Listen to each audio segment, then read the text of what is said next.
Hello everyone, in this video I will be setting up and installing the SSD 2-speed transmission, and I'll be putting this in my SCX10. I'll be putting marine grease, taking it apart, putting marine grease on all the gears. Also I'll have to reuse some of the gears from the original transmission. Finally I'll put thread lock on the screws, and I'll try to put as many stainless steel screws as I can on here to prevent rust. Also, finally, I'll install the shift servo, which is necessary for it to work. So now I'll show you a time lapse of me doing all of that.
Hello everyone, so after spending a lot of time getting this transmission to fit in, and actually luckily the actual fit perfectly, everything barely clears, but it fits really great.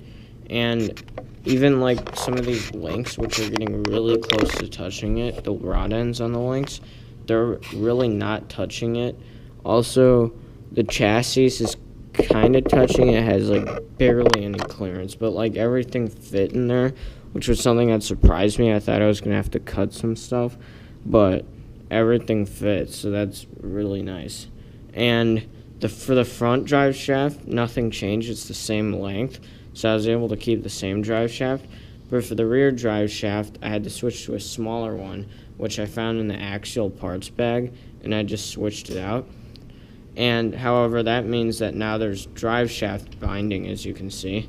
So currently I painted some brackets to raise the shocks up, and once those are done it'll work great, but those are drying right now so I can't put them on.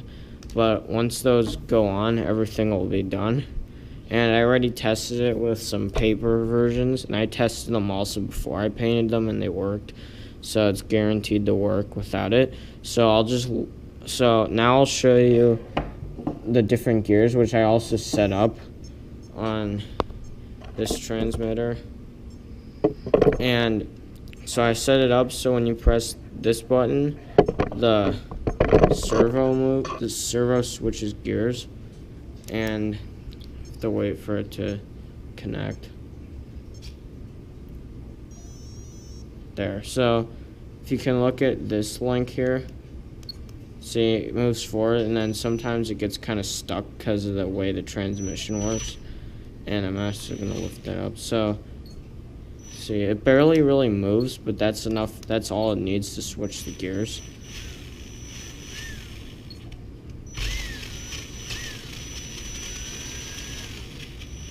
I have to lift it with my hand because otherwise the drive shaft will bind. But, so I'll show you the gears.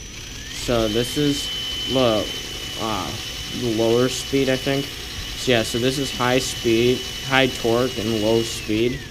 And then this is the other one. Actually, no, this is the high speed, high torque, low speed. The other one was the higher speed one. So one of them, it goes a lot faster, like this. And I think the battery's dying, so usually it goes faster, but I've been testing to make sure everything works. But, so, yeah, when it's out, so like this, one of them is that, and then the other one is that. So one thing I do know is that the higher gear, it's a higher gear ratio than the stock transmission, and the lower gear, it's a lower gear ratio, which means I'm getting even a wider range of speeds than I was before, which is nice. And I think eventually I'm going to try to get a brushless system, which will give me a really wide range of speeds, especially if it's censored, I meant. And also, one other thing to mention is I also got this aluminum servo horn, which makes the whole steering system very rigid now. And yeah, so the transmission works in the SCX10, which I'm very happy about. And although it's not designed, it's more designed for a Wraith because of the drive shaft difference.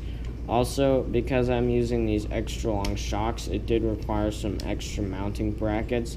But I think with the stock shocks, it should work if you just switch them over to here. But because I'm using the long shocks, it required some mounting brackets to make sure there wasn't any binding. But then again, the front stayed the same. It's the same length on the front, and the rear just got smaller. Also, another thing to note is somehow it fits under the body. So as you can see, the ends of the servo clears barely with the body, but it does fit. Also, all the wires I have going on in there, right there, that barely fits over the servo. And so if I put the body on, the shocks are in the way, so yeah, there we go. So if you notice, the body does go on barely. It really barely fits, but it does. And that's another thing to notice. You can use this with the Honcho body. I thought I was gonna have to cut something, but that servo did fit, which was a surprise, and it was nice. So yeah, so that's the SSD 2-speed transmission. Oh yeah, and one thing also, this is kind of minor, but with the servo, this specific servo did not have a spot on the mounting bracket that came with it. So I did have to drill a hole to mount the servo, but that was really quick. That only took like 10 seconds. I just drilled an extra hole and then put a screw in to screw it on there. So yeah, other than that, everything fit great. And once those shock mounts dry, I will be able to mount these shocks on, and this transmission will work. So yeah, so thanks for watching. If you want to see more on this truck, click on the playlist in the card. And yeah, so thank you.